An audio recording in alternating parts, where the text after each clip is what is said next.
trouver ces solutions. Salah Hamouri est actuellement en France, il est franco-palestinien, il a connu 7 années d'emprisonnement, pour une condamnation sur des faits qu'il n'a jamais reconnus. J'ai souhaité l'écouter. J'ai souhaité l'accueillir et l'écouter parce que c'est à partir du dialogue, de l'attention, que pourra être dégagée une solution politique pour régler le problème du conflit entre Israël et la Palestine. C'est à ce niveau-là qu'il faut rechercher une issue.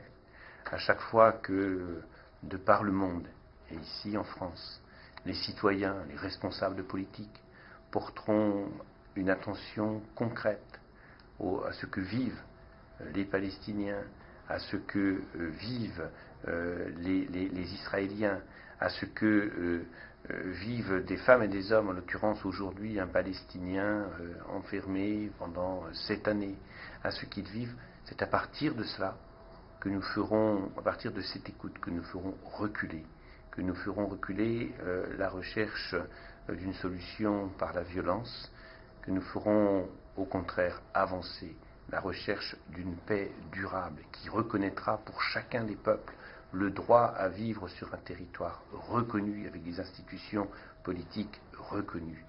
Le dialogue qui a été possible aujourd'hui et qui me semble être très directement le but de Salah Hamouri, ce dialogue-là, il est la base sans laquelle n'existera pas de solution durable de paix, la base de la recherche par la politique d'une solution durable pour la Palestine et pour Israël.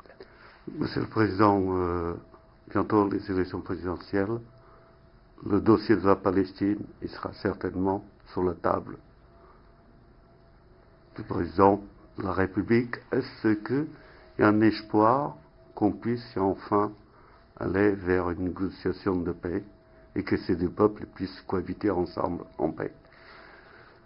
Il n'y a pas d'autre solution que l'espoir, dès lors que l'espoir est arrimé à une volonté. Il faut trouver une solution pour ces deux peuples. Il faut que la solution soit portée et acceptée par l'un et par l'autre. Il faut que la solution soit respectueuse de l'un et de l'autre. Et il est évident que ce qui se passe aujourd'hui en Palestine est un problème lourd, un problème dur, qui a des conséquences pour les peuples concernés, bien évidemment, pour le climat de guerre qui préexiste là-bas, bien évidemment, mais a des conséquences également bien au-delà de par le monde. C'est une priorité, c'est un des enjeux géopolitiques majeurs que celui-là, et il sera demain, comme il l'a été par les années passées, au centre des mobilisations politiques, celle des États et donc celle de la France.